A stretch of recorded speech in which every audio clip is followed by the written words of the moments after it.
Okay, punters, here we are for part 2. Emerald, typical Tuesday, the Emerald Pots, full house. Full house. We've done our best to get the camera away from the crowd noise, so hopefully we're coming across nice and clear. I've had a few emails recently just about the early lead-ups, the horses that are heading towards the big races, particularly the Cox Plate. So regular correspondent Brian had asked me about Homesman. And then we had another email from Will about the big race on Saturday, that Gadding one.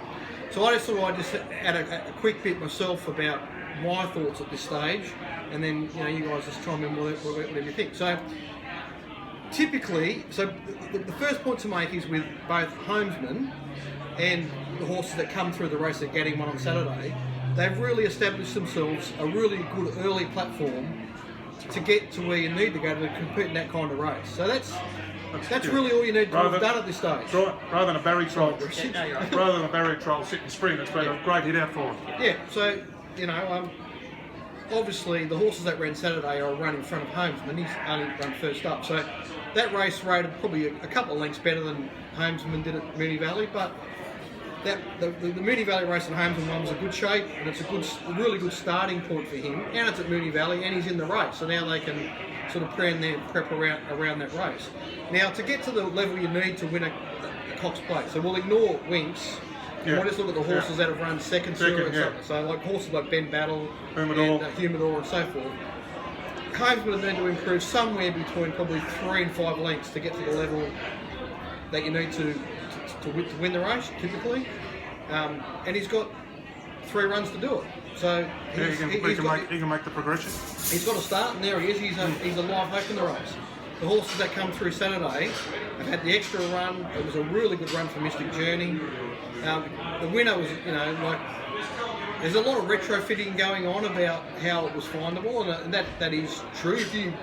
If you cherry pick out of its form, you can find things that were interesting. Yeah. But I think the key point was the horse has got natural stamina, and the way that race was run in the end favoured horses with natural stamina. So, and he'd over the winter had run at 2,000 and longer. We chased the mare that won in Sydney. That WA form, Arcadia Queen form's obviously good form. So I don't have a great handle on all the WA form, but he had all sorts of form. He had 4 lines behind Material Man, which would have said he's no hope, and that's pretty much what the market said.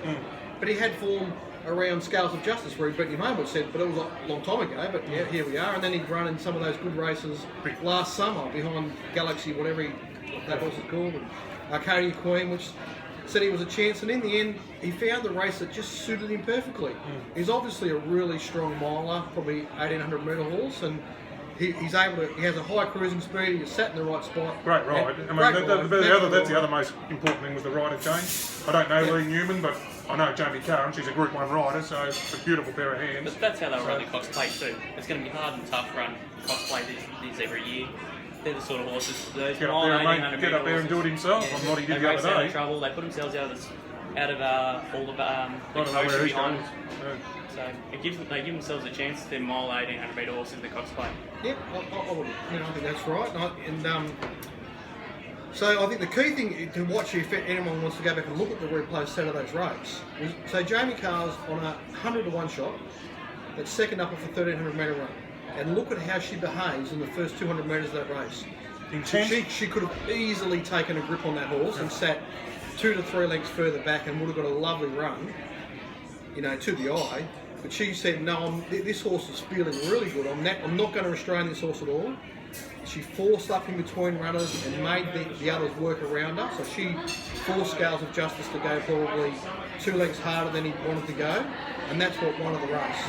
And again, going that hard with Mystic Journey coming off a fairly soft 1,400 first up.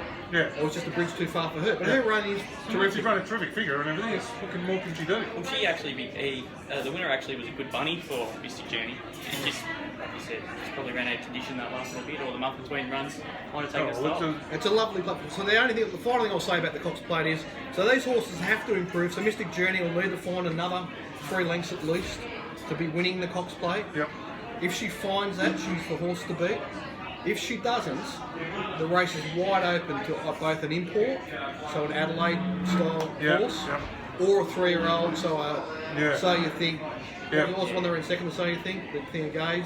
Yeah. You know, like the right 3-year-old that comes through the Caulfield Guineas, that's an on-pacer, can rate to that type of level with the lightweight. Yeah, it's not a big stretch for them. It's not I reckon it's open up. Yeah. It's open for one of those. I think she's a better valley. She looks like a better valley horse though too than a Flemington horse. I know she's got good form. She's been terrific at the Valley. Absolutely. Nothing like the Valley. But does she like every time you see her win at the Valley, it's been Massive, very massive. impressive. All it runs is sensational. So her better form might even stack up even more at the Valley. I will. Yeah. Anyway, so that's it. That's it. There we go. So hopefully I've answered all those questions from Will and Brian. Obviously, everyone's seen Mr. Quicky's run there Saturday. Great run. And Yeah, that's right. You want to, yeah. but all the horses that have run there, they've set themselves up to do something. So it's just about which ones. But even Mike White back in the fence, his run was good. Yeah. Chris Wallace horse now probably. And he's probably got to go towards a mile and a quarter or 8 mile and a half race. So them sort of horses have got to progress pretty quickly now too. Yeah. Just quick thoughts on the other races from Reece and Potts. We'll go to Reece. We'll want to number about the staying race. Race 1. Race 2 there, Potts. Way up in the sky from an unlucky absolute flirt.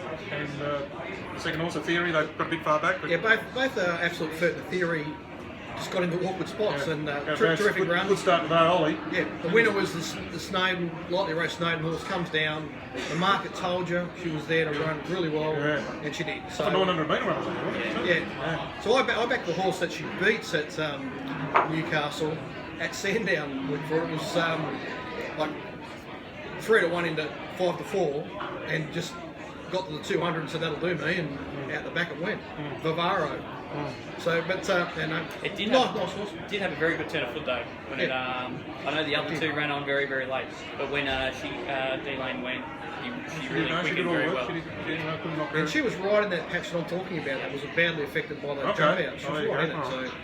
The Exford Plate, mate, this was an interesting race from my point of view, because a lot of the up-and-coming horses who I've seen come through the maiden in the country end up in this race, and it was won by Legionnaire, who I think you found, and we knew that they had the good little form I'm lines. amazed how many people found this horse and it still went round at such big odds. Yeah. So when I Just shows you. the first time I looked at this race, didn't speed man, put a few. So I wanted to see where Scotty Stansford fit in. So I did it. That's the first race I did.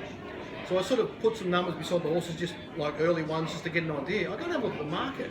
Legionnaire was $81 and $19 a place at that point. And got there. That's From Adelaide, I'm thinking, well, I'll be on this horse. It's not going to cost me much. That's it. So very unlucky, obviously, Miss Old Mantra and Tenley from the wide barriers running on. And my thoughts, Scottish Dancer, I thought it was very acceptable. Asking a horse who's been out wide to accelerate up the inside, unsuited.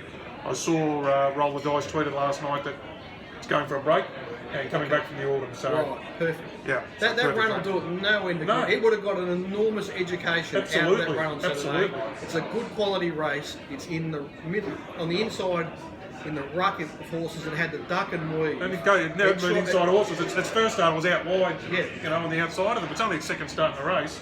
I'm still sticking with it as a good horse. Yeah, Mick's got a high opinion of his other horse, Shopmaker. Yeah, he was talking them up, wasn't he, Shopmaker? There wasn't a lot. Some nice horses in that race. There's a lot of good runs because I don't think there might have only been like about 2.5 lengths back to about 10. Yeah, there was, but that doesn't. The no margins, bad form race. They're all telling and going places. So race 4, this another one of your favourites, Roxford Castle Pots. You like this horse that gets up the front, just does what it does, and It was just a beautiful situation for that horse. From the minute I looked at that race, I thought, it's just going to win this race. It's the sort of horse I'd like to mark even money, but my process sort of doesn't allow me to get that short. And then I think I marked it, I'm trying to remember, 7-4, I think it was.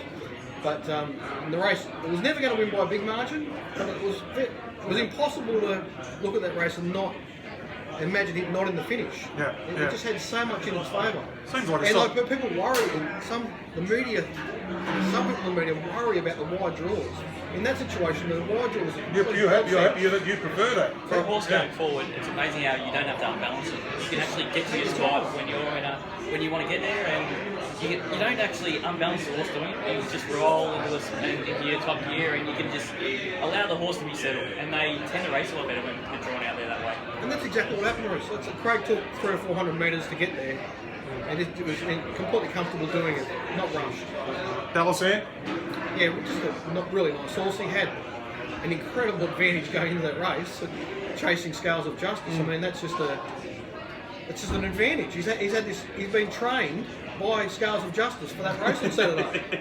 So he was chopping and changing his action a bit. He was obviously green coming down the straight, wasn't he? Well, he's probably first time on a real big track like that. First time he would have seen that sort of open space. Adelaide's track's nice and well proportioned, but he wouldn't have seen anything like Flemington. For these young horses, coming to the straight for the first time is just a real challenge for them because there's no triggers for them to change legs. So, I mean, he was all over the joint and still won. But he had that luxury. He had such an advantage because he was coming off that racing at Scales of Justice where he can do things wrong and still win. It's amazing though, some of them type of young horses, they're still looking for corners. They don't know where it is or where it's coming, so it's she's probably chopping and changing around looking for that corner still. They don't know what's happening, where it was, and it happened yet. But was able to still quicken it, the halfway part of that 300 350. Yeah. That was the big test for it. Usually by that stage they're that lost that they sort of go back into their shell.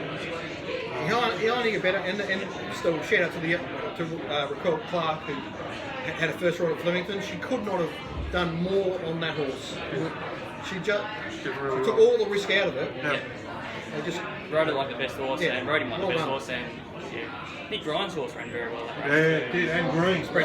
It was all on raw ability. It's a nice horse. I got a really good rating for its Bendigo maiden winner. She's a one for the leg in the air there. So 3 starts now, all 3 runs. Same full thing. of quality. Same thing. First time on the straight too.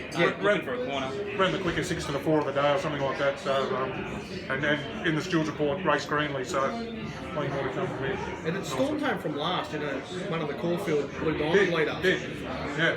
Let's get a bit later. We might get through this positive quickly. The mares, Spanish Whisper, I think you liked it. Again, another strong on pacer. Yep, about perfect. She's become a really reliable mare. She used to parade badly, and now she's doing everything right. We spoke about Gadding and Mystic Journey. Satori, we sort of spoke about it. Been terrific, didn't it? Yeah. Just a really talented sprinter. Passer felt Will Clark, and they must have come over this week, Will. Yeah. And Mosh Music in the last, just a winner. Well, I had her all lined up to back her third up, and I've missed my opportunity there. So I made a mess of that race, and she was there to be found, and she got out for tremendous odds. So she was $5 or $6 in the early market. She's gone around $13, and she's such a good winning mare. So missed opportunity there, but that's the game. Mare's in form too. You stick with them, gently stick with them because they genuinely. She's a winner. All right, well, she's getting a bit loud here, Pots. Yeah, we're getting drowned out. It might be time for a beer and a steak or something, but thanks, Reece, for coming on, mate. Good to see you. Good to see you. Yeah, that was great going through some of that old stuff and that insight into the Melbourne Cup. And had to think a bit back at the shake the head, so yeah, that was good to go through it all again. Good stuff. I hope you enjoyed it, punters. Thanks.